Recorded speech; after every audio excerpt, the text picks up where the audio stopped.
کفش‌ها و لباس‌های مندرس از زندانیان به جا مانده است.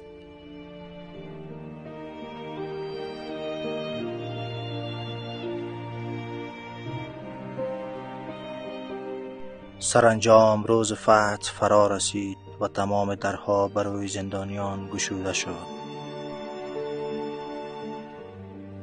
اکنون مجاهدین امارت اسلامی از زندان خالی شده محافظت می کنند، جایی که ارتش آمریکا هزاران نفر را بیگناه و بیدلیل در بند کرده بود.